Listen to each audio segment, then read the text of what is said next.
Mao ni siya kagwapa sa pinya. Pakita na ko sa inyo guys. I-flex na ko. Grabe gyud kagwapa. Hi guys, so nami karon sa area diri sa Kalinan sa STFI nga kumpanya. Sila ang nagatanom or sila nga kumpanya ang nagatanom exclusively for local na pineapple fruit. Pero nagakater gyapon sila og mga shipment kung naay order sa ilaha. Pero nagi naga-order sila nga shipment. And kami nga mga local buyer, makasulod mi or maka-loading mi pag after na pod sa shipment. Kay priority pod nila ang maong order sa maong pang-export. So karon na-schedule mi nga mag-harvest og pang lokal going to market ang amo ang pinya. And karon sugdan na, medyo init karon kay alauna nagyud sa kahaponon, kay after lagi mi sa harvest sa shipment pwede na kargahan or harbisan. So ipakita na ko sa inyo kung sa kagwapa or ka-quality ang amo ang pinya nga ihatod namo sa market. Mao ni siya kagwapa sa pinya. Pakita na ko sa inyo guys. I-flex na ko. Grabe gyud kagwapa, as in presko pa gyud kaayo. Legit gyud siya nga quality nga pinya. So dugay gyud ni siya. Pwede ni ma-stock og pipila ka adlaw sa tuwa ang kanya-kanya nga mga pwesto, to all fruit stand na mga negosyante. The best gyud ni pag STFI ang atong pinya. Kay isa ni siya sa mga quality gyud. Kay kani wala na ni siya nag-agi og packing house. Direct from the area na gyud ni after harvest.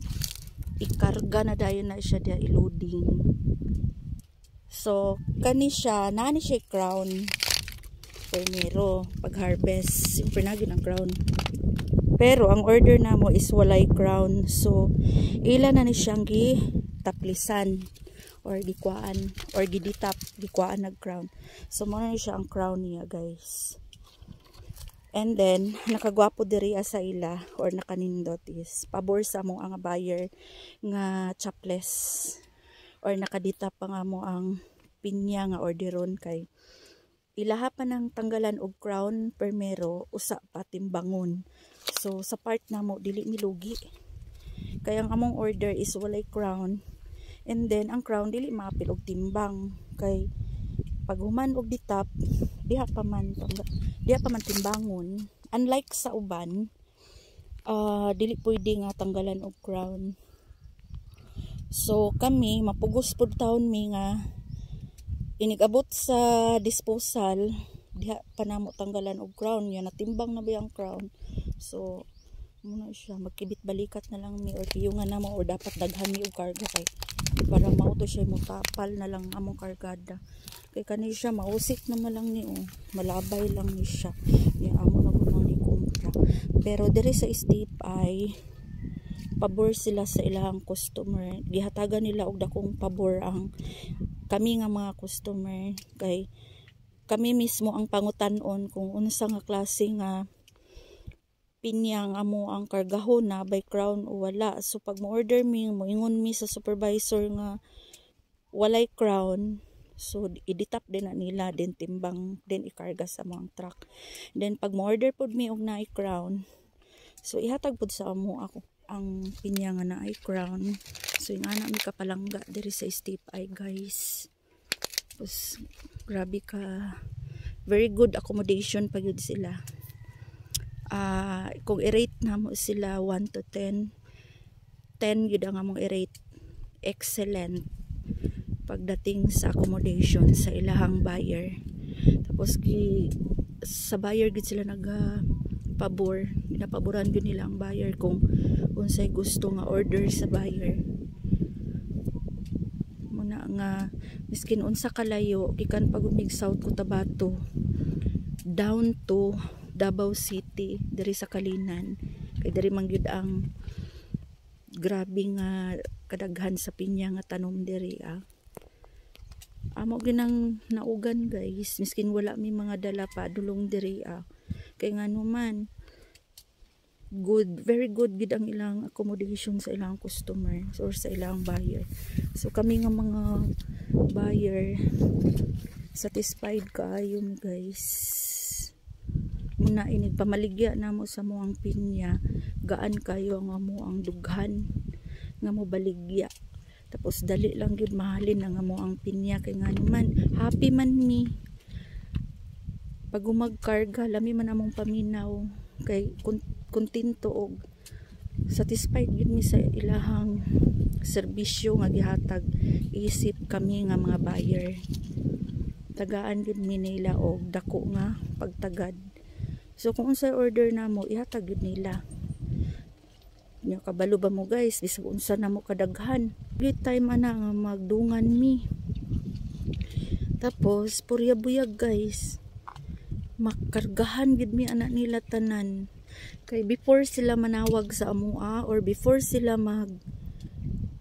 magpa-schedule sa amua nga naay loading, estimiton sa gyud nila ang area. Tapos estimito nila ang bunga kung kaya ba nga makater or kaya ba nga kargahan ang 15 kabuok buyer nga dili ma-underload tanan. Nga makater tanan kung unsay ilahang order. Siya guys. Nagi time nga depende magud sa area na area nga gamay lang then naka-schedule mi nya na may uban dili matawagan no nya ini maka-schedule na mga bot na sila dili ba kabalibad among supervisor, dili po na sila paulion. So ang buhaton sa supervisor is magbahin-bahinon ang maong bunga and then kami pod nga mga dinagko og karga mo sabot gyud mi kay panagsaraman pod mahitabo nga kana bitaw magbahin-bahin mi sa bunga kay majority gyud sa kargada namo is dili mi underload. Tapos kuan lang mi kung kinsa tong makauna sa area mo gito na ang kargahan niya katong maulahi gud siya ana. So mo ni sila siguro mo ni mga sila ang nagdaditap like ito nag-harvest.